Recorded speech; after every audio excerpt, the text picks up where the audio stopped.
মৃত্যুর আগ পর্যন্ত মানুষের সেবায় কাজ করতে চান ছাতকের বিশিষ্ট ব্যবসায়ী, শিক্ষানুরাগী ও সমাজসেবী ছাতক জাবা মেডিকেল সেন্টারের চেয়ারম্যান আলহাজ জাহাঙ্গীর আলম।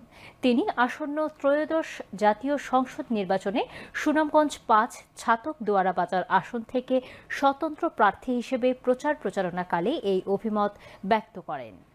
দিনব্যাপী দোয়ারাবাজার উপজেলার আমবাড়ি বাজার, কাটাকালী বাজার, পান্ডার খাল, বান্দের বাজার, ফেরিঘাট ও দোয়ারা বাজার সহ বিভিন্ন বাজার ও পয়েন্টে জনসংযোগকালে তিনি এসব কথা বলেন। তিনি বলেন, স্বাধীনতার পর থেকে অনেক জনপ্রতিনিধি হয়ে এসেছেন, কিন্তু ছাতক দোয়ারাবাজারবাসীর ভাগ্য উন্নয়নে কোনো কাজ হয়নি।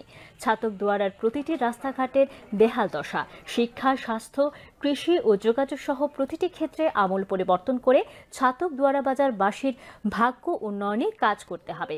তিনি বলেন, আমি সাধ্যমতো আমার প্রতিষ্ঠিত Jaba medical centre, Jaba English and computer learning centre, Jaba Quranic garden ও নির্মাণাধীন জাবা নার্সিং ইনস্টিটিউট এবং জাবা কিডস একাডেমির মাধ্যমে এলাকার অসহায় মানুষের সেবার পাশাপাশি বেকার ছেলেমেয়েদের প্রশিক্ষণ ও বেকারত্ব দূরীকরণের লক্ষ্যে কাজ করছি।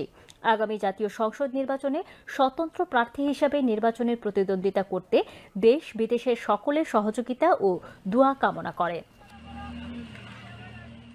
আমি চলে আসছি বাংলাদেশে আপনাদের খেদমতে কিছু করার জন্য। আমার মৃত্যুর আগ পর্যন্ত আমি ভালো কাজগুলো চালিয়ে যাব ইনশাল্লাহ। আমি কর্মের মাধ্যমে আপনাদের হৃদয়ে একটা স্থান করে নিতে পারবো এবং তখন আমার সফলতা আসবে ইনশাল্লাহ। আমি চাই আপনাদের সুদৃষ্টি, আমি চাই দায়িত্বটা আমানত হিসেবে নিতে। আমি কর্ম দিয়ে আপনাদের ঋণ পরিশোধ করবো ইনশাল্লাহ।